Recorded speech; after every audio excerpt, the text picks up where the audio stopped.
ഇന്നത്തെ ലഞ്ചാണ്.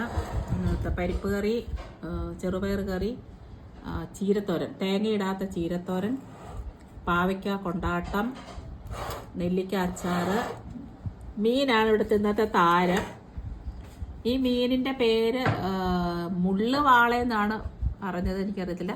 തുപ്പുവാളയെന്ന് പറയും തോന്നുന്നു. പക്ഷേ ഇത് ഒന്നൊന്നര കാര്യമായിട്ട് തിന്നാൻ ഒരു രക്ഷയില്ല, ഭയങ്കര മുള്ളാണ്. അപ്പോൾ ഇത് അതിവിദഗ്ധമായ രീതി മാത്രമേ ഈ മീൻ തിന്നാൻ പറ്റത്തുള്ളൂ. അപ്പോൾ ഇത് കുഞ്ഞുങ്ങൾക്കൊന്നും വാങ്ങിച്ചു കൊടുക്കരുത്, ഉറപ്പായിട്ട് മുള്ള് കയറും.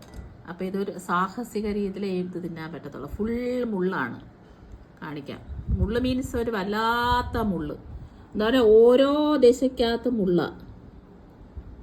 ഇപ്പോൾ ഒരു ഓരോ ദശയ്ക്കകത്ത് നമുക്ക് കാണാൻ പറ്റത്തില്ല.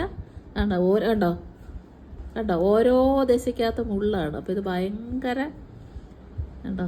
അപ്പോൾ ഇത് പിള്ളേർക്കൊന്ന് വാങ്ങിച്ചു കൊടുക്കരുത്, ഉറപ്പായിട്ട് കയറും. എനിക്ക് ഞാൻ സാധാരണ മുള്ള് തിന്നുന്നത്, പക്ഷേ ഇത് ഒരു രക്ഷയില്ല കേട്ടോ, ഭയങ്കര മുള്ള.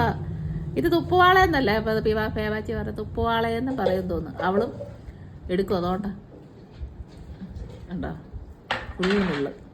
അപ്പം ഇത് തിന്നുമ്പോൾ സൂക്ഷിച്ച് തിന്നില്ലെങ്കിൽ പിന്നെ പഴം വിഴുങ്ങിയാലും പറ്റൂല, ചോറ് വിഴുങ്ങിയാലും പറ്റൂല. ഓക്കെ, അപ്പോൾ തുപ്പുവാളയാണോ മുള്ളുവാളയാണോ എന്ന് കമൻറ്റ് ചെയ്യണം. Okay, 10 time. ഓക്കെ.